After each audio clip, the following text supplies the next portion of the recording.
justement aujourd'hui, ça tombe bien, puisqu'on ne va pas parler d'hypnose, mais on va parler du regard. Et en hypnose, le regard est très important. Il y a des techniques pour hypnotiser uniquement par le regard. C'est des méthodes que j'ai suivies, qui nous viennent d'Anton Mesmer au 19e siècle. Il n'y a pas de Parelli qui parle du regard de belle-mère, Schwiegermutter. Et c'est vrai qu'avec les chevaux qui sont très observateurs, c'est très efficace. Vous les regardez un peu comme ça, là, vous froncez les sourcils, vous fermez un peu les yeux, et regarde de belle-mère, et les chevaux ils se disent oula, il n'est pas content, il va se passer quelque chose. Donc ça, je voulais en parler tout de suite parce que c'est important, et puis moi j'ai tendance à avoir souvent cette attitude-là, donc ça doit être une déformation professionnelle. Pourquoi j'ai envie de vous parler du regard ce soir? C'est parce que la semaine dernière, j'ai parlé de la préparation mentale selon Michel Robert à mes clients, et on a parlé de la peur. Et dans la peur, Michel Robert dit, quand on a peur, le regard s'abaisse. Et effectivement, si le regard s'abaisse, comme on a tendance à aller là où notre regard est dirigé, c'est valable pour tout, ça. C'est valable en voiture, c'est valable. Si vous regardez un poteau en voiture ou à vélo, vous avez toutes les chances de rentrer dedans. Il faut regarder là où vous voulez aller. C'est valable pour tout. Donc si vous regardez par terre, eh ben, il y a des chances à cheval que vous alliez par terre. Parce que vous multipliez vos chances. Vous avez tendance, on a tendance à aller là où notre regard se porte. Donc quand on a peur, on abaisse le regard et on va par terre. Donc voilà, ça qui m'a fait réfléchir. Parce que quand je suis monté vendredi, je me suis dit, il est où mon regard? Et je me suis aperçu que finalement, j'avais le regard qui traînait par terre, la plupart du temps. Pourquoi? Parce que ça présente plein d'avantages d'avoir le regard par terre. Ça permet de regarder le terrain, parce que quand on est en extérieur, il peut y avoir des trous, il peut y avoir des bosses, il peut y avoir des branches, il peut y avoir des feuilles, il peut y avoir des animaux, enfin, il peut y avoir plein de choses. Et du coup, le fait de regarder par terre, on anticipe les dangers en fait. Donc c'est une mauvaise habitude, mais mine de rien, ça peut être utile. Ensuite, ça nous permet de voir comment on est positionné sur notre cheval. Est-ce qu'on est bien positionné? Est-ce qu'on est mal positionné? Est-ce qu'on est bien au milieu? Tout ça, on se voit finalement en regardant un peu vers le bas. Et puis, on voit notre cheval, on voit ses oreilles, comment ses oreilles sont positionnées, comment il bouge ses épaules, comment il bouge son encolure. On voit tout ça en baissant le regard. Et puis, quand on est au trot, on voit sur quel pied on trotte. Quand on est au galop, on voit sur quel pied on galope. Donc finalement, avec le regard baissé, on peut faire plein de choses. Sauf que c'est quand même pas une très bonne attitude à avoir parce que d'abord, on n'a pas une bonne position, on n'a pas d'équilibre et comme je le disais tout à l'heure, on pourrait tomber. Bon.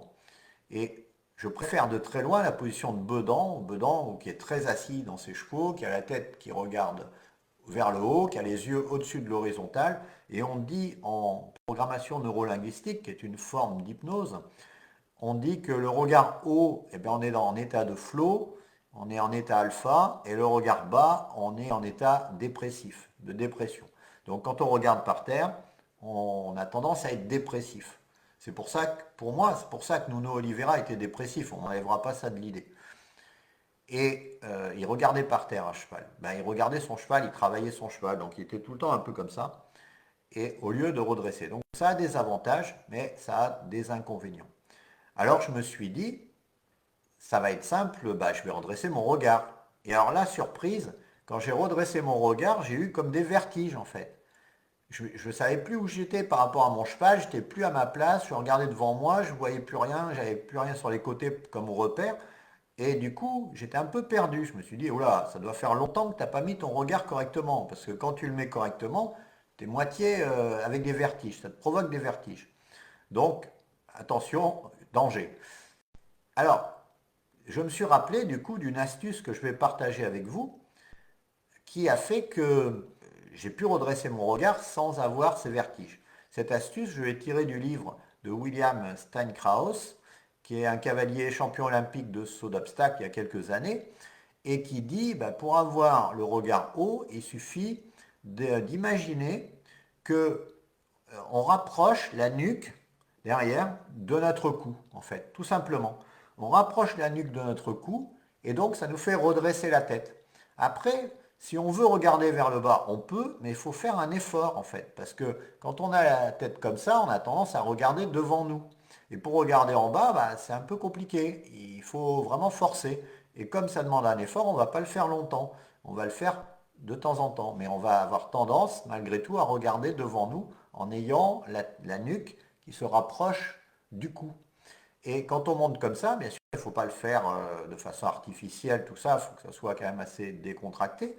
Mais quand on a la nuque comme ça qui se rapproche du cou, eh bien, vous voyez tout de suite, le port de tête est complètement différent et du coup, les yeux ont tendance à être au-dessus de l'horizontale.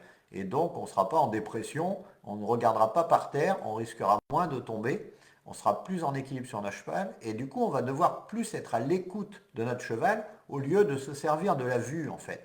Il faudra se servir plus du ressenti que de ce qu'on voit, puisqu'on verra moins bien. On verra moins bien les oreilles, on verra moins bien les épaules, on verra moins bien si on est sur le bon pied, on verra moins bien comment notre cheval se comporte. Bien sûr, après, il faudra faire attention quand même aux difficultés du terrain, il faut quand même regarder un minimum.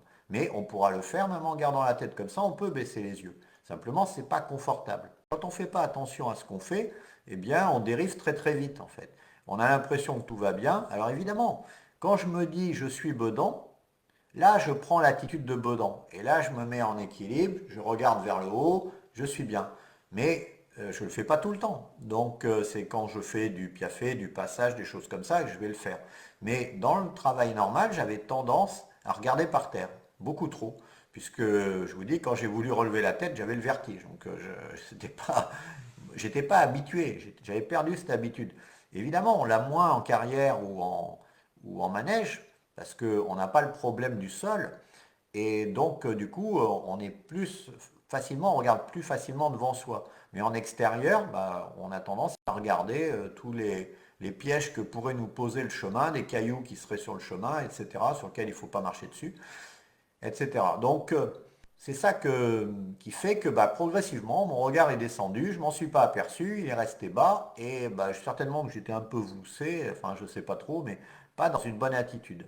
Alors évidemment, comme je vous l'ai dit, le fait de dire je suis tel cavalier, qui a une bonne position, comme Bedan, j'adore la position de Bedan, même si c'est pas à la mode aujourd'hui, c'est quand même une très bonne position, eh bien, en me disant je suis Bedan, je retrouve tout de suite cette attitude de Bedan, puisque je n'ai pas besoin de faire d'efforts, il suffit que je pense à ça. Mais malgré tout, si je ne suis pas dans cette dynamique-là, eh bien, en rapprochant ma nuque de mon cou, je me retrouve tout de suite dans une bonne attitude. C'est pas plus compliqué que ça. Cette vidéo est en fait un extrait d'un live que j'ai fait sur le groupe des cavaliers hypnotiques. Donc, si tu regardes cette vidéo, tu n'as pas l'intégralité des informations. L'intégralité des informations, c'est sur le groupe des cavaliers hypnotiques que tu peux rejoindre en cliquant sur le lien qui se trouve dans la description, au-dessus ou au-dessous de cette vidéo. Voilà, je te retrouve tout de suite dans ce groupe et surtout réponds bien aux questions d'entrée parce que sinon je ne validerai pas ton entrée dans le groupe. Voilà, je te retrouve tout de suite dans le groupe des cavaliers hypnotiques. C'est gratuit, profites-en. Moi, mon rêve, c'était de partir en randonnée. D'accord. Mais le problème, c'est que dans mon centre équestre, on n'apprend pas ça, la randonnée. Et donc, D'accord. voilà. Et l'idée de partir seule, ça me terrifiait. Donc, j'étais limitée et frustrée. La première vraie balade, vraiment, ce qui pour moi est une réussite, quoi, vraiment l'objectif atteint, Ouais. c'était voilà, avant Noël. Ouais, donc on était dans les clous au On niveau était dans les timing. clous. On Ouais, avait c'était réussi. voilà, c'était C'est pas parce que je vois pas ton cheval, c'est parce que ouais, je te vois pas monter, c'est pas parce que je suis pas avec toi que c'est pas possible de le faire en fait. ouais, tout Tu à as fait. réussi quand même à le faire toute seule, Mm, comme une grande, sans être mm, accompagnée, juste avec les mm, conseils que je t'ai mm. donnés le mardi soir, plus C'est ça, les vidéos, vidéo. Mm. et tu as réussi toute seule à te prendre en main et Oui. à pouvoir être autonome et ne pas Mm, avoir besoin de quelqu'un avec toi. Parce qu'il y a beaucoup de gens qui sont incapables de faire ce que tu fais, qui ne peuvent pas sortir tout seuls mm. et qui peuvent sortir qu'avec quelqu'un en fait.